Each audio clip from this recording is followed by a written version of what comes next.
When you hear the term freak show, you might picture scenes from a long-lost era, like P.T. Barnum's American Museum. Years ago, people born with disabilities were often put on display as sideshow attractions in nearly every circus and carnival. In most cases, these performers were glad to be a part of a freak show because it meant that they had a steady job. So, join us for today's video as we're going to look at the 15 circus freaks that shouldn't have existed. Number 15. Francesco Frank Lentini. Francesco was born on May 18, 1889 in Rosellini, Sicily, with a rare parasitic twin fused at the spine. This gave him 3 legs, 4 feet, and 2 sets of male genitalia. His parents struggled with acceptance until doctors warned that removing the extra leg could result in paralysis. So it remained.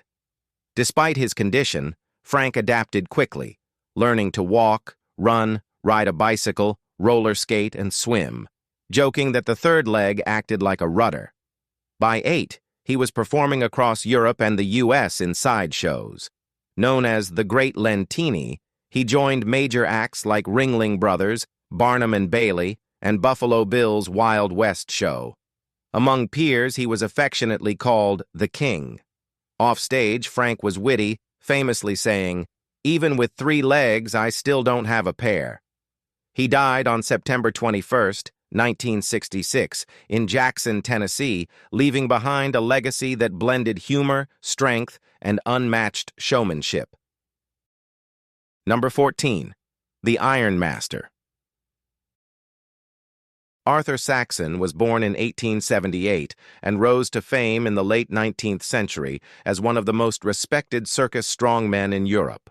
He made his name with a move known as the bent press, where a massive weight is brought from shoulder to overhead with a single arm, using leverage from the back and legs. Saxon set a world record with this technique, lifting an unbelievable 370 pounds. Eventually, his 2 brothers, Kurt and Herman Henning, joined him to form the Saxon Trio. The brothers performed across Europe, appearing in some of the biggest circus arenas. Arthur often claimed that no man, not even the legendary Eugen Sandow, could repeat his lift.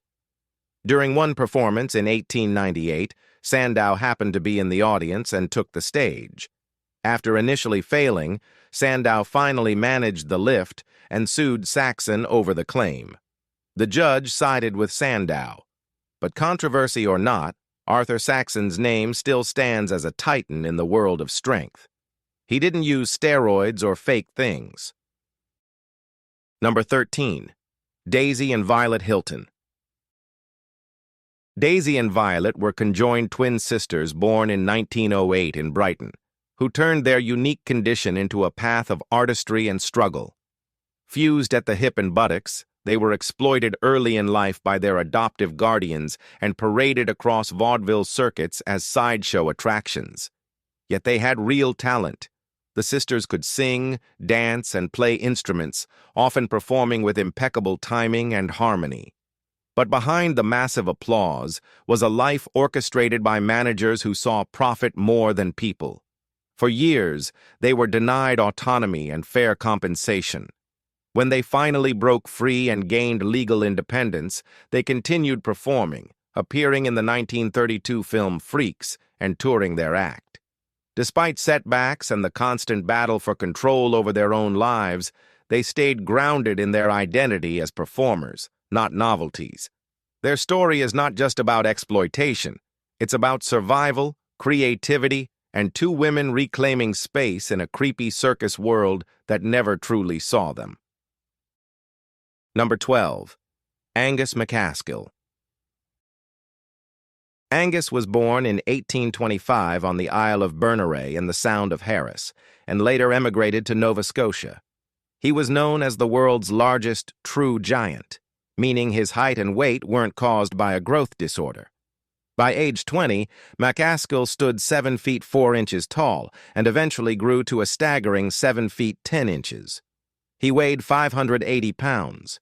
He entered show business in 1849, signing with P.T. Barnum's Circus and performing alongside General Tom Thumb. His most famous feat was lifting a ship's anchor weighing 2,800 pounds to his chest. He also reportedly carried 300-pound barrels, one under each arm. Even Queen Victoria took notice. After hearing tales of his strength, she invited McCaskill to Windsor Castle for a personal demonstration. She declared him the tallest, stoutest, and strongest man to ever enter the palace. Angus died in 1863, but he remains one of history's most awe-inspiring natural giants. Number 11. Joyce Heth. The very first human attraction that launched P.T. Barnum's career was a woman named Joyce Heth, who he claimed was 161 years old. Barnum received a letter from a circus owner named R.W. Lindsay in Kentucky, so he went to meet her. She was blind, with sunken eyes, which gave her an eerie, ancient look. She spoke endlessly about being George Washington's wet nurse. Barnum wrote in his memoir that he paid $1,000 for her, becoming her new owner. This was the 1830s. Slavery was still legal. Barnum took Heth on tour from New York City down the East Coast, displaying her in hotels, inns, museums, and concert halls. Crowds paid just to see an old woman in a chair. She looked so aged that one newspaper suspected she was a robotic puppet, an automaton. Joyce died in 1836. Her autopsy revealed she was only 80. Still, 1,500 people paid to watch it, proving the public couldn't resist Barnum's spectacles, even after being fooled. Number 10. The Scottish Queen. Jenny Quigley stood just under 2 feet when P.T. Barnum discovered her at 13. He branded her as the Scottish Queen and made her a marquee attraction. Over the years, she reached 41 inches, but kept her charm, grace, and childlike presence. She toured globally, performing alongside other little-person acts like Commodore Foote and the Fairy Queen, and starred with Colonel Goshen and Commodore Nutt in Jack the Giant Killer during the 1870s. Unlike many in the spotlight, Jenny endured. She performed until 1917 before retiring, having spent over 5 decades on stage. She was loved not just for her size, but her wit and dignity. A surviving portrait of her was taken by Colonel Speck, a fellow little person, a fitting tribute to her legacy. Jenny died in 1936, remembered not as a novelty, but as one of Barnum's most respected performers. She was small in frame, but massive in impact, and that's what stuck. Number 9. Myrtle Corbin. Myrtle was born with a dipygus twin, an underdeveloped sibling fused to her body before birth. She had 2 full sets of legs and pelvises from the waist down, with 1 head, torso, and 2 arms. She joined the Ringling Brothers in Barnum Circus at just 13, billed as the 4-legged woman. She earned over $450 a week, equivalent to $11,000 today. While traveling, Myrtle met James Clinton Bickle in Kentucky. They married when she was 19. Doctors across the country studied her because she didn't just have extra limbs. She had 2 sets of internal and external reproductive organs. She eventually gave birth from both uteri and had 5 children. Myrtle became a national medical curiosity, but behind the sideshow curtain, she lived a real life, motherhood, marriage, and family. For all the gawking and exploitation, she carved out something most performers never had: privacy, stability, and a story that wasn't just circus fodder. Number 8. General Tom Thumb. When Charles Stratton was 4, his parents introduced him to Barnum. He stood only 25 inches tall and weighed just 15 pounds. They claimed he stopped growing at 6 months old. Barnum taught him to dance, sing, and impersonate historical figures like Napoleon Bonaparte. He also teamed him up with other performers in comedy routines. Barnum gave him the stage name Tom Thumb, after the classic English fairy tale. He was promoted as an 11-year-old, dressed in custom-made suits. Audiences loved this miniature gentleman, and he toured across the United States and Europe. Stratton earned enough to live in luxury. He became the world's first global star. He purchased a mansion and even owned a yacht. By the 1850s, Barnum had become one of the wealthiest men in New York, and it was all thanks to Tom Thumb's fame. What began as a novelty act turned into one of history's most successful careers, born from the circus stage. Number 7. Prince Carmi and the Viennese Venus. Prince Carmi, or Carmi if you read it quickly, was neither a royal nor Asian. He was Joseph Bryant Hallworth, born in 1872 in Chelsea, Massachusetts. He left home at 14, surviving out west as a trapper, cowboy, and prospector. That grit led him into knife-throwing and sharpshooting acts in medicine shows, eventually landing in dime museums. By 1890, Carmi was swallowing swords and performing buried-alive illusions. In one museum, he met Kitty Fisher, a sword swallower billed as Victorina the Viennese Venus. They toured together as the Victorinas, hitting every major venue from Huber's in New York to Cole and Middleton's in Chicago, even joining Buffalo Bill's Wild West. Their son later joined the act, and the family performed on the vaudeville circuit. During World War I, both sons were drafted. Carmi and Kitty retired to Lowell, where he returned to printing and engraving, the trade he'd practiced long before the stage. Number 6. Zip, the Pinhead. William Henry Johnson was raised in a family of former slaves. He had a condition called microcephaly, where the brain doesn't fully develop and the skull remains unusually small. Most people with this condition are intellectually disabled. Barnum added William to his freak show under the name Zip the Pinhead. He was advertised as the missing link between humans and apes. Barnum placed him in a cage, and when the curtain opened, William would screech and rattle the bars. Later, Barnum claimed to have tamed Zip, who then joined the other human attractions. The skulls of people with microcephaly were eventually nicknamed pinheads because of him. The 1932 film Freaks featured several people with the same condition. Zip became a sideshow legend, but his act was cruel and heartbreaking. Still, people paid for it. For them, it was entertainment. For William, it was survival dressed as a scream. Number 5. The Warren Sisters. Following Tom Thumb's success, Barnum searched for more proportionate dwarves to join his circus. That meant little people whose bodies were in the same proportions as average-sized adults. Lavinia and Minnie Warren were born 7 years apart and had a pituitary condition that stunted their growth, though their siblings grew normally. Lavinia became an actress and even starred in a silent film called The Lilliputians' Courtship. She married Tom, and Barnum turned their wedding into a full-blown media event. Minnie married Commodore Nutt, another dwarf performer. Tragically, Minnie died during childbirth. Abraham Lincoln himself was a fan of these tiny performers and met them in person.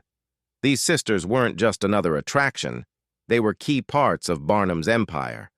With their charm, talent, and charisma, they captured the hearts of crowds across the country, becoming more than just sideshow freaks.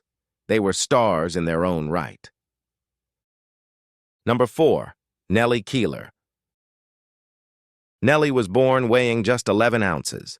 By 3 years old, she barely cleared 2 feet, and Barnum signed her. He labeled her the Indiana Midget and Little Queen Mab, often pairing her with the towering Middlebush Giant for contrast. But she wasn't just for display. Nellie had stage presence. At age 12, she began growing. By 16, she'd reached 5 feet and had to leave the circus. Her health declined. At 28, she died of consumption. Her family buried her in a burglar-proof vault, seriously, to stop grave robbers from stealing her bones. Nellie was more than a visual gag or poster gimmick. Her life began as a spectacle and ended with quiet dignity. She was a farmer's daughter turned touring star, and later, just a woman whose body changed too fast for her own story. Her tale was brief, but it meant something. And that name, Little Queen Mab, still echoes like a fairy tale that never quite ends. Number 3. John and Hannah Battersby. John weighed barely 50 pounds. His wife, Hannah, was over 700. He was Barnum's living skeleton. She was the fat lady. But it wasn't all theater. They had a daughter named Rachel, born in 1859. John was English and joined Barnum's museum at 23. Hannah, from Maine, stood 6 feet tall by her 20s with 3-foot-wide shoulders. She wasn't circus-fed. She was born that way. In 1873, John injured his spine and retired from the stage, gaining a little weight. Hannah kept touring while John settled in Philadelphia. She died in 1889 after falling off a stage. Grief-stricken, John protected her body from journalists and onlookers. She was buried in a custom 7-foot-wide coffin. He later moved to Kansas with Rachel and died in 1897. Some said Hannah once carried John out of a fire. Others claimed she cradled him like a child when he was sick. Sideshow or not, there was real tenderness here, and the audience could feel it. Number 2. Charles Porter. Charles S. Porter was born in New Haven, Connecticut in 1900. He was a regular kid, school, chores, play. Then everything changed. Around 1930, his joints started locking. Fingers first, then elbows, then his spine.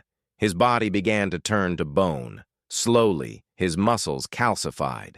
Eventually, he couldn't feed or bathe himself. People had to lift him like furniture. He joined the circus not for dreams, but for money. Bills needed paying. They billed him as the man turning to stone. And that's exactly what was happening. Slow, brutal, and visible. He didn't speak much, never smiled for cameras. Just stiff photographs of a man watching his body betray him, letting strangers stare. They came to see something unnatural, and they paid for it. He let them, not for fame, but to survive. Porter didn't need to be memorable. He simply was. Number 1. Edward Mordecai.